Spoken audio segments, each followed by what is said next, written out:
যুক্তরাষ্ট্র ও ফ্রান্সের চাপের মুখে অবশেষে লেবাননের সশস্ত্র সংগঠন হিজবুল্লাহর সঙ্গে যুদ্ধবিরতিতে যাওয়ার নীতিগত সিদ্ধান্ত নিতে যাচ্ছে ইসরায়েল। ইসরায়েলি সংবাদ মাধ্যম টাইমস অব ইসরায়েল জানিয়েছে, আজ মঙ্গলবার ইসরায়েলের প্রধানমন্ত্রী বেনিয়ামিন নেতানিয়াহু হিজবুল্লাহর সঙ্গে 60 দিনের যুদ্ধবিরতির প্রস্তাবে অনুমোদন দেওয়ার নির্দেশ দেবেন। ইসরায়েলি কর্মকর্তার বরাত দিয়ে সংবাদ মাধ্যমটি জানায়, যুক্তরাষ্ট্রের দেওয়া যুদ্ধবিরতির প্রস্তাব মেনে নিয়ে হিজবুল্লাহর বিরুদ্ধে সহিংসতা আপাতত ইতি টানতে যাচ্ছে দেশটি। তবে তার মানে এই না যে হিজবুল্লাহর সঙ্গে তাদের যুদ্ধ শেষ হয়ে যাচ্ছে। ইসরায়েলি এক কর্মকর্তা বলেন, আমরা জানি না এই যুদ্ধবিরতি কতদিন স্থায়ী হবে, 1 মাসও হতে পারে বা 1 বছরও হতে পারে।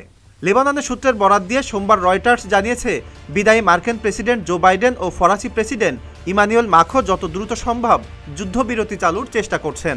এদিকে গত সপ্তাহে যুক্তরাষ্ট্রের দেয়া যুদ্ধবিরতির প্রস্তাব গ্রহণ করেছে হিজবুল্লাহ ও লেবানন সরকার।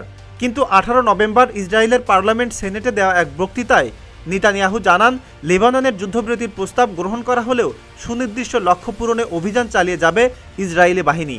বক্তৃতায় নেতানিয়াহু বলেন, কাগজে কি থাকবে সেটা গুরুত্বপূর্ণ না, কাগজে সই করা হলেও আমাদের উত্তরে আক্রমণ চালিয়ে যেতে হবে। যুদ্ধবিরতি ঘোষণা করা হলেও সেটা মানার নিশ্চয়তা দিতে পারছি না।